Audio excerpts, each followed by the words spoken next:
할렐루야. 주님께서 부활하셨습니다. 지난주는 종로주일 그리고 고난주간을 보냈습니다.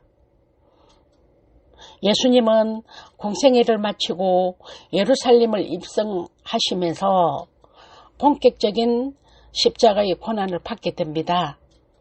그리고 예수님께서는 유월절, 그러니까 목요일 저녁에 최후의 만찬을 하시고 그날 밤 겟세마네 동산에서 밤에 땀이 핏방울이 되도록 기도하시고 금요일 새벽 6시에 붙잡혀 심문 받으시고 온갖 조롱과 채찍을 맞으시고 그 무거운 십자가를 지고 고난의 길을 걸어갔었습니다. 그리고 십자가에 못 박힌 시간은 금요일 오전 9시이며 십자가에 못 박혀서 운명하신 시간은 그날 금요일 오후 3시쯤에 운명하셨습니다. 그리고 그날 오후 6시부터는 안식일이 시작되는 날이었습니다. 따라서 예수님이 운명하시고 안식일이 시작될 때까지 불과 3시간 정도의 여유밖에 없었습니다. 그래서 안식일을 지키기 위해서는 서둘러 시신을 장례해야 했기 때문에 시간적으로는 굉장히 촉박했습니다. 유대 나라에도 매장이 있었죠. 가난하고 보통 사람인 경우에는 땅을 그냥 파서 묻어버리면 끝나지만은 그 예수님을 존경하던 그 부자 아리마대 요셉 있잖아요. 아리마대 요셉은 자기를 위해서 파놓았던 이 동굴이 있었어요. 그래서 그 동굴 무덤을 예수님께 기증을 합니다. 당시 부자들은요, 동굴에 무덤을 만들고 거기에다가 선반을 달아서 시체를 안치했습니다. 마침 아리마대 요셉이 예수님의 시신을 자기 무덤에 장사하기를 원하여서 이제 급히 장례 절차를 받고 준비를 할 때였습니다. 그런데 닌고데모라는 경건한 사람이 찾아와서 마치 왕이 세상을 떠났을 때 대우하듯 비싼 항로를 가지고 와서 예수님의 시신에 발랐습니다. 그리고 수의를 싸고 두건을 씌워서 정중하게 예수님의 시신을 무덤에 장례를 지냈습니다. 이 일에 여인들이 와서 함께 거들었고 또 그리고는 10명 내지 20명 정도 되는 장정들이 매달려야 겨우 굴릴 수 있는 큰 돌로 동굴 무덤 이 입구를 막았습니다. 이렇게 해서 급하게 장례를 끝냈습니다. 그리고 예수님을 장례한 사람들은 예수님이 무덤을 막은 돌을 굴리고 다시 살아나리라고 기대한 사람은 아무도 없었습니다. 그런 믿음을 가진 사람은 남자건 여자건 그때 당시 한 사람도 없었다는 거죠. 이제 이들은 장례식을 치르고 나서 예수님의 시대는 끝났고 예수님의 생애도 종말을 고했다고 생각을 했을 것입니다. 그런데 사흘이 되던 날 아침 하나님께서 죽은 가운데서 예수님을 살리셨습니다. 하나님의 영이신 성령이 예수님을 죽은 자 가운데서 부활하게 하셨다는 것이죠. 새벽에 무덤을 찾았던 여인들이 천사들을 통해서 이 사실을 먼저 확인을 합니다. 그리고는 무덤 안으로 들어가서 예수님이 실제로 무덤에 없는 것을 보았습니다. 주님께서 사망 권세를 깨뜨리고 부활하셨다는 것이죠. 이런 예수님의 부활 사건은 장차 주님을 믿는 모든 성도의 부활에 대한 예표요 언약이기도 합니다. 요한복음 11장 25절 26절을 보면요, 예수께서 가라사대 나는 부활이요 생명이니 나를 믿는 자는 죽어도 살겠고 무릇 살아서 나를 믿는 자는 영원히 죽지 아니하리니 이것을 너가 믿느냐, 이렇게 언급하고 있습니다. 예수님의 부활은 예수님의 부활을 믿는 모든 성도의 부활이 된다는 것을 믿으시기를 바랍니다. 십자가에서 돌아가신 예수님께서 3일 만에 부활하셔서 막달라 마리아에게 보이고 또 두 제자에게 나타나신 일과 또 11 제자에게 나타나시고 그리고 부활하시고 40일 만에 하늘로 올라가신 예수님 등이 이렇게 언급되고 있습니다. 바울은요, 부활이 없다면 우리 신앙도 수고도 아무것도 아니라고 고린도전서 15장에 말하고 있습니다. 부활은요, 기독교와 우리 신앙의 핵심이요, 힘이며 소망입니다. 한국교회의 역사는 부활절과 함께 시작되었죠. 1885년 4월 5일 부활절 최초의 선교사인 언더우드와 아펜젤러가 제물포 항에 도착을 했습니다. 그들은 배에서 내려 한국 땅에 입을 맞추면서 이렇게 기도했습니다. 우리는 부활절 아침에 이곳에 왔습니다.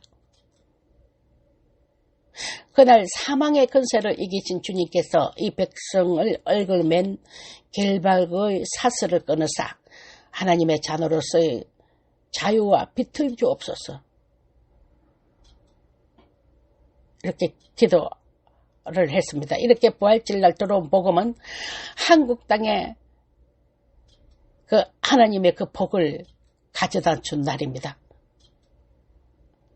죽음을 이기시고 영생의 문을 열어놓으신 예수 그리스도의 부활 사건이 저와 여러분의 삶에 영원한 소망이 되시기를 축원합니다. 첫 번째는 십자가를 알 수가 있습니다. 엠마오로 가는 두 제자는요, 예수님께서 십자가에서 죽으심을 보고 좌절하고 절망하며 안타까워하고 있습니다.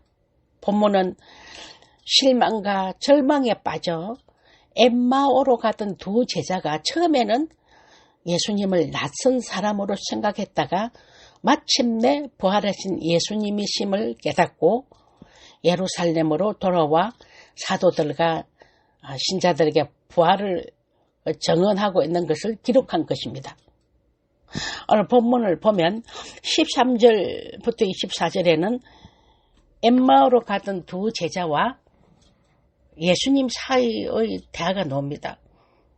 그리고 25절과 27절에서는 예수님의 책망과 구약의 예언에 대한 성취가 나옵니다.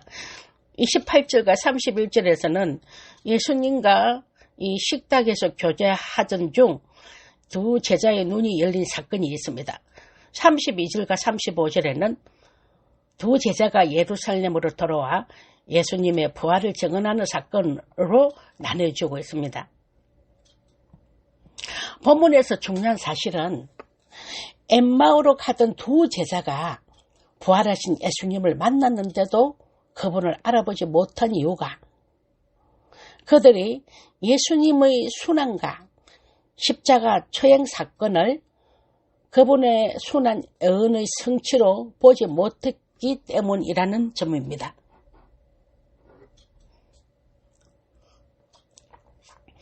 예수님이 그들에게 부활하신 그분의 몸을 보여주시면서 그분의 부활을 입증하지 않으신 것은 그렇게 한다고 그분의 부활을 믿는 것이 아니기 때문에 그렇습니다. 그래서 예수님의 순환과 부활은 그분의 순환과 부활 예언의 성취이면서도 동시에 구약 성경의 모든 예언의 성취였습니다. 여러분, 만약 부활이 없었다면 예수님의 죽음은 실패입니다. 그러나 부활이 있다면 그분의 죽음은 모든 사람을 속량하는 은혜와 능력의 죽음이 될 것입니다. 이 말씀은 바로 부활은 예수님의 십자가 죽음을 바로 보게 하고 알게 하는 것입니다. 부활이 없이 예수님의 죽음을 어찌 이해할 수가 있겠습니까? 부활은 십자가를 알게 합니다. 항상 예수님의 부활을 생각하실 때마다 그분이 십자가에서 죽으신 것도 생각해야 한다는 것을 잊지 마시기를 바랍니다. 우리는 그 고난주간을 통해서 십자가의 사건을 묵상하였습니다. 십자가를 묵상하면서 그 은혜를 체험하고 나니 고난주간을 통해서 내 모든 죄를 지시고 온갖 조롱과 고난 받으시고 십자가의 길을 걸어가신 것을 생각하면 우리는 할 말이 없었습니다. 내가 고난을 받아야 하고 내가 져야 할 십자가이며 내가 매시천대를 받아야 할 십자가, 내가 십자가에서 죽어야 할 십자가를 그분이 지시고 죽음의 길로 가셨다는 것을 생각하며 정말 가슴이 메어지고 입이 100만간에 있어도 할 말이 없다는 것을 생각할 때에 우리는 주님 앞에 무릎을 꿇을 수밖에 없었다는 것입니다. 나 같은 죄인을 위해서 핏값을 지불하시고 나를 구원해 주신 그 은혜에 우리는 이 땅에 살면서 어떻게 하면 그분의 은혜를 망각하지 않고 갚을 수 있는가 한번 진지하게 생각하는 부활절 절기가 되었으면 합니다. 우리는 이 고난 주간이 끝나고 나면 주님 부활하실 것을 생각하면 설망에서 소망과 기쁨의 찬송이 흘러나오는 절기가 될 수 있다는 것을 우리는 알아야 됩니다. 왜 그렇습니까? 십자가에 구원이 있기 때문입니다. 십자가에는 부활이 있기 때문입니다. 두 번째는 시리에 빠진 제자들을 한번 보겠습니다. 오늘 본문에 엠마를 향해 가는 두 제자는 지금 시리에 빠져가 있죠. 17절 말씀을 읽어보겠습니다. 예수께서 이르시되 너희가 길 가면서 서로 주고받고 하는 이야기가 무엇이냐 하시니 두 사람이 슬픈 빛을 띠고 머물러 섰더라. 그들은 부활하신 예수님께서 자신들 곁에 있는 줄도 모르고 예수님을 향해서 이스라엘을 구원할 자라고 기대했던 나사렛 예수가 대제사장과 간원들에 의해서 십자가에 못 박혀 죽었는데 그 일이 있은 지 벌써 사흘이나 되었는데 당신은 예루살렘에 살면서 그것도 모릅니까? 이렇게 따지듯이 말하고 있습니다. 이 사람들은요, 슬픔과 충격이 너무 크면 앞이 아마 캄캄해지는 것은 사실 맞습니다. 아무것도 보이지 않을 만큼 큰 충격과 슬픔에 빠져보신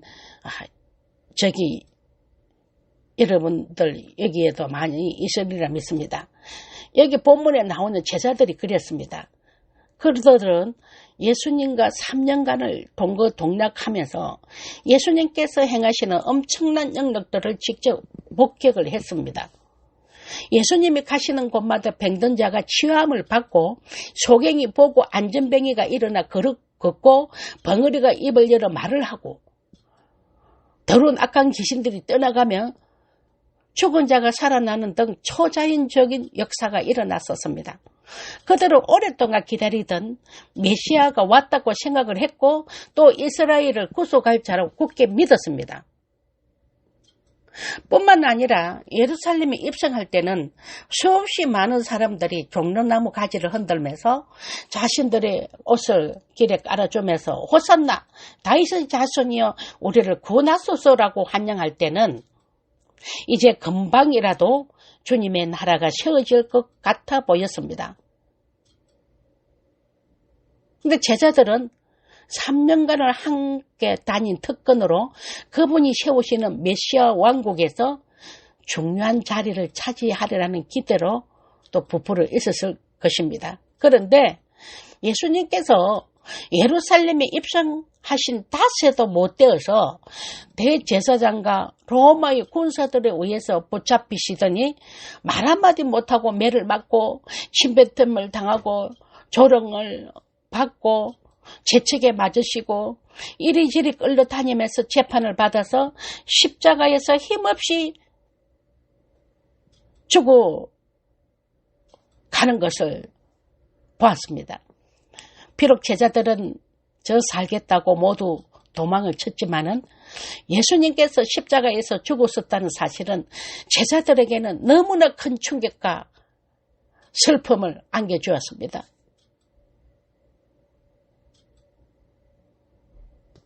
그들은요, 주님의 말씀을 잊었기 때문에 이런 충격을 더 받았을 것입니다. 예수님께서는 이미 예루살렘에 올라가시기 전에 여러 차례에 걸쳐서 예수님께서 왜 예루살렘에 올라가야 하는지를 제자들에게 상세하게 알려주셨습니다. 마태복음 16장 21절에 보면 이때로부터 예수 그리스도께서 자기가 예루살렘에 올라가 장로들과 대제사장들과 서기관들에게 많은 고난을 받고 죽임을 당하고 제3일에 살아나야 할 것을 제자들에게 비로소 가르치시니, 마태복음 20장 17절부터 19절 보면 예수께서 예루살렘으로 올라가려 하실 때에 12 제자를 따로 데리고 길에서 이르시되, 보라, 우리가 예루살렘으로 올라가노니 인자가 대제사장들과 서기관들에게 넘겨주어 저희가 죽이기로 계란하고 이방인들에게 넘겨주어서 그를 능록하며 채찍질하며 십자가에 못 박게 하리니 제3일에 살아나리라. 그러니까 마가복음, 누가복음 이런 등에서 예수님은 제자들을 향해서 예수님이 당할 고난과 죽음 그리고 부활하실 것에 대해서 말씀해 주셨습니다. 그러나 지금 제자들은 그 말씀을 하나도 기억하고 있지 못하고 있습니다.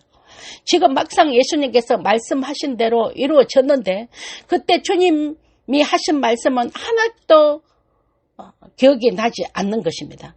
다 잊어버린 것입니다. 이것이 제자들이 아픔을 겪는 이유이고 동시에 우리들이 실패하고 낙심하는 이유인 것입니다. 우리는 설교 시간이나 성경을 읽으면서 그 약속들을 듣고 이렇게 받습니다. 그러나 막상 삶의 위기가 오고 고통이 오면 그때 들었던 말씀들이 기억나지 않을 때가 많아요. 말씀은 생각이 안 나고 그 문제로 인해서 앞이 캄캄하여 아무것도 생각이 나지 않을 수도 있다는 것입니다. 그리고 한참 뒤에 말씀을 생각날 때가 참 많습니다. 그런 경험을 해보신 분들도 있을 것입니다. 또 어떤 분들은 위기가 오면 먼저 말씀이 생각이 납니다.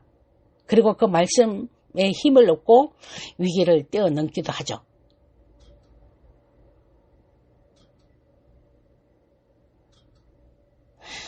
성경은 하나님의 약속이며 하나님께서 하신 약속은 반드시 이루어진다는 것을 믿고 또 다 알고 있습니다. 그런데도 불구하고 생각나지 않을 때가 있다는 것이죠. 그런데 어떤 상황이든지 내 삶에 그 말씀을 적용해야 됩니다. 그런데 내 삶의 말씀을 알기는 할 때 적용하지 않는 사람들이 많습니다. 막상 위기가 닥치고 고난이 오면 앞이 캄캄해지는 것은 말씀대로 살려고 애쓰지 않았기 때문에 그렇게 오는 현상이 될 수도 있습니다. 저는 여러분에게 항상 말씀을 가까이 하고 말씀을 내 삶에 적용을 시키라는 말을 많이 했습니다. 우리가 살다 보면 생각지도 않은 위기도 있게 되고 또 수많은 영적 전쟁도 치르게 됩니다. 말씀을 가까이 하고 내 삶에 말씀을 잘 적용을 시키는 사람들은 그때마다 성령님께서 말씀을 딱 떠오르게 합니다. 여러분, 성령의 검이 무엇입니까? 말씀입니다. 내 속에 말씀이 없으면 말씀이 더 생각이 안 나요. 근데 말씀으로 항상 말씀을 가까이 하고 말씀대로 살려고 하다 보면 그때 그 상황에 따라서 성령님께서 말씀을 들어서 이 생각나게 하신다는 거죠. 그러면 우리가 그 말씀을 딱 생각나게 하시면 그 말씀을 딱 부여잡으면 힘이 납니다. 여러분, 성령의 검은 말씀이라는 것을 잊지 마시기를 바랍니다. 하나님의 약속의 말씀을 붙들고 하나님의 말씀을 온전히 신뢰하시기를 바랍니다. 하나님의 말씀을 진지하고 겸손하게 받으시길 바랍니다. 그리고 말씀대로 살겠다고 결단하시기를 바랍니다. 그러면 어떤 위기가 닥쳐와도 엠마오로 가든 제자들과 같은 아픔을 겪지 않게 될 것입니다. 세 번째는 제자들이 아픔을 겪는 또 다른 이유가 무엇입니까? 그들의 불신앙 때문입니다. 이 여자들이 우리로 놀라게 하였으니 이는 저희가 새벽에 무덤에 갔다가 그의 시체는 보지 못하고 와서 그가 살았었다 하는 천사들의 나타남을 보았다 함이라. 또 우리와 함께 한 자 중에 두 사람이 무덤에 가연 여자들이 말한 바와 같음을 보았으나 예수는 보지 못하였느니라. 여기서 21절과 22절이죠. 여기서 우리는 그들의 불신앙의 모습을 볼 수가 있습니다. 21절과 22절을 보면 저희가 새벽에 무덤에 갔다가 그의 시체는 보지 못하고 와서 천사들의 나타남을 보았다 함이라. 먼저 그들은 시체도 보지 못하고 그냥 천사들이 전해준 말만 듣고 예수님이 부활하셨다고 이야기하는 여인들의 증언을 믿을 수가 없었다는 것입니다. 괜히 여자들이 헛것을 보고 와서는 공연히 호들갑을 떨고 있다는 것을 생각을 한 것입니다. 그래도 그 여자의 말을 듣고 확인해 보고 싶었는지 무덤에 가서 보니까 무덤은 비어 있었고 부활하신 예수님이 계시지 않았다는 것이죠. 다시 말하면 내가 보지 못했으니까 믿지 못하겠다는 것입니다. 그게 예수님을 보지 못했으니 믿을 수가 없다는 제자들의 반응입니다. 제자들이 이해가 안 되죠. 지금 현재 있는 그 제자들을 보면 이해가 될 것 같습니다. 부활이 과학적으로 가능한 일입니까? 증명할 수도 없고 어떻게 죽은 사람이 다시 살아납니까? 말대 안 되는 소리이잖아요. 그런데 예수님은 다시 살아나셨습니다. 그리고 지금 그들 곁에 계셨습니다. 사람들은 자기가 본 것이 전부라고 생각합니다. 자기가 이해되는 것만 믿으려고 하죠. 다시 사신 예수님은 부활의 증거를 보여달라는 도매에게 손과 발의 그 못자국과 옆구리의 창자국을 보여주시면서 믿음 없는 자가 되지 말고 믿음 있는 자가 되라고 말씀하십니다. 너는 본고로 믿느냐? 보지 못하고 믿는 자들은 복되도다고 말씀하셨습니다.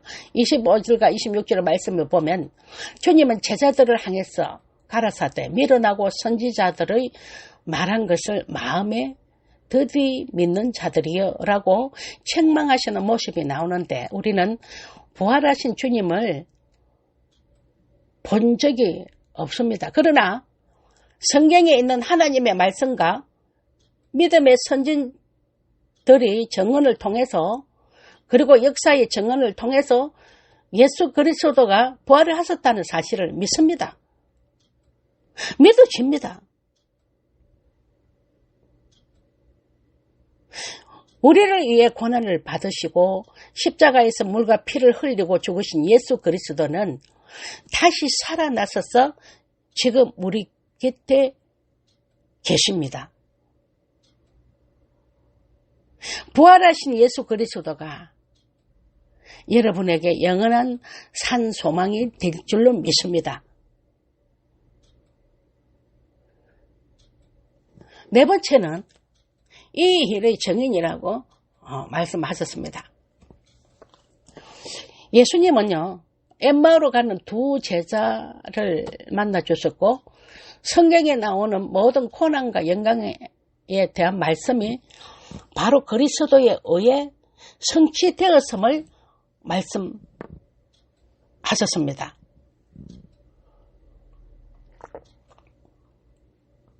그들은 성찬 예식을 거행할 때에 그분이 바로 십자가에서 죽으신 예수님이요, 부활하신 예수님 있음을 알았습니다. 그렇습니다.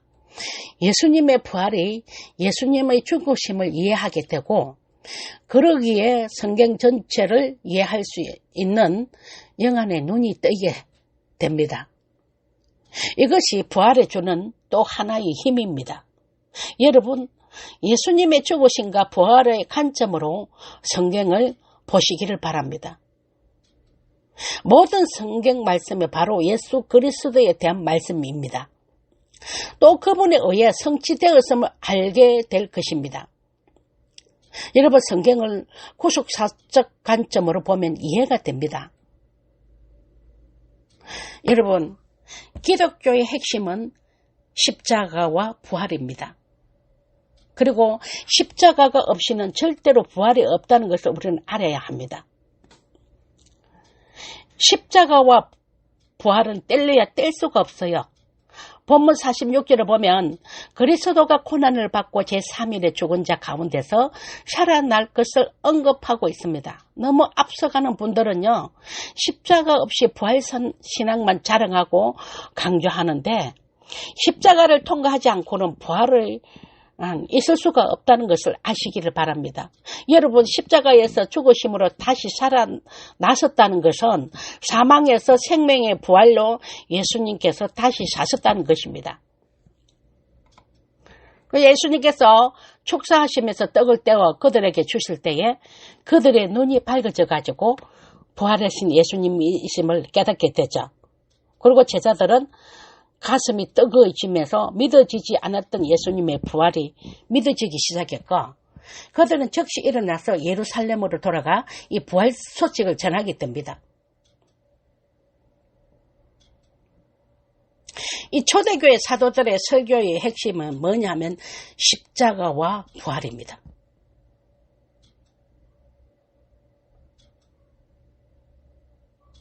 부활하신 주님께서 제자들에게 나타나셔서 간곡히 부탁하신 말씀은 바로 부활의 사건을 증거하라는 것입니다.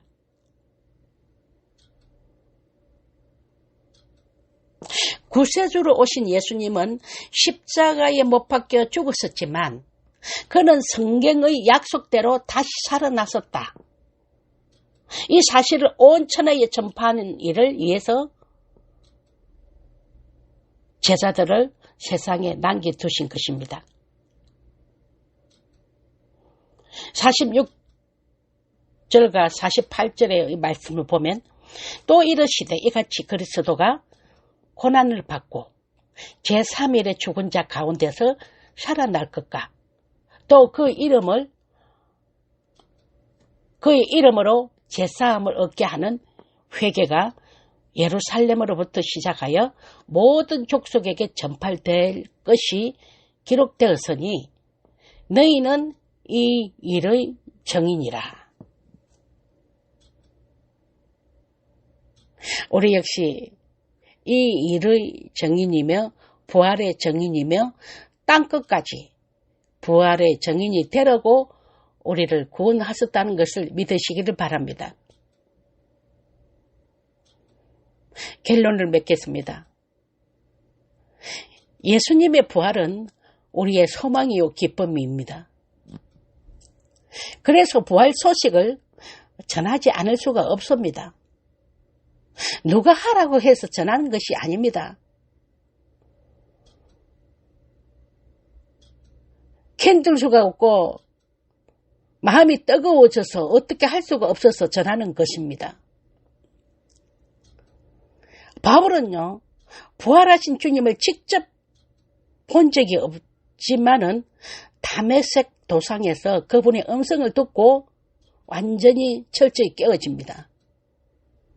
그러고 난 다음 자신의 삶을 송두리째 예수님의 그 십자가와 부활을 전하는 일에 헌신했습니다.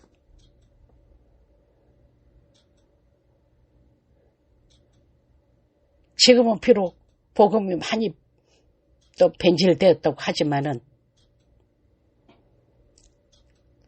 여기 있는 저와 여러분들은 부활의 신앙을 굳게 지키고 주님 오실 때까지 땅끝까지 부활의 정인이 되시는 저와 여러분들이 다 되시기를 예수 그리스도 이름으로 축원합니다. 아멘.